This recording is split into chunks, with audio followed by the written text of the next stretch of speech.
De l'extérieur, il n'y a pas de doute. Cet édifice est une synagogue située dans la localité de Matzliar, dans la périphérie de Tel Aviv. Une synagogue un petit peu particulière, puisqu'ici les fidèles doivent ôter leurs chaussures avant d'y pénétrer.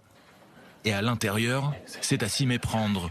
Des tapis ont remplacé les sièges, car les Juifs qui viennent prier ici ont pour coutume de le faire à même le sol, en s'agenouillant et en se prosternant. Des rites qui ne sont pas sans rappeler ceux de l'islam.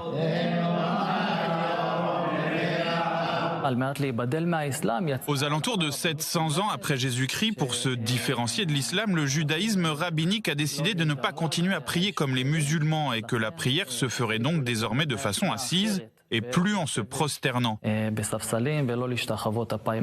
Bienvenue dans l'une des 10 communautés juives karaïtes que compte Israël, un courant du judaïsme reconnu par l'État qui s'oppose pourtant au courant rabbinique. Alors que ce dernier domine largement le judaïsme depuis plusieurs siècles, les juifs karaïtes auraient représenté jusqu'à 40% de la population juive mondiale jusqu'au Xe siècle de notre ère. C'est à partir de là qu'ils ont commencé à être considérés comme des hérétiques par les rabbins, qui ont cherché à les exclure de la communauté juive. Les juifs karaïtes ne représentent plus qu'aujourd'hui que quelques dizaines de milliers de fidèles, dont l'immense majorité se trouve ici, en Israël. Le consistoire nous rend la vie difficile. Les rabbins nous sont très hostiles jusqu'à aujourd'hui. Il s'agit d'une hostilité historique. Dans le judaïsme karaïte, les rabbins ne sont que des messagers qui interprètent la Torah au sens propre. Ils sont en fait les intermédiaires entre les fidèles et la Torah.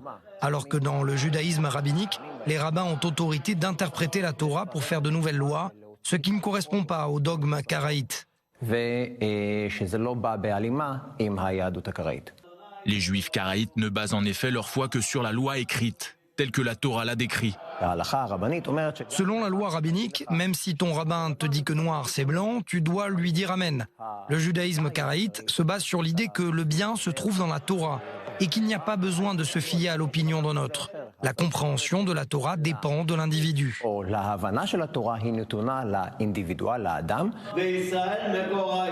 De son côté, le judaïsme rabbinique accorde davantage d'importance à la loi orale.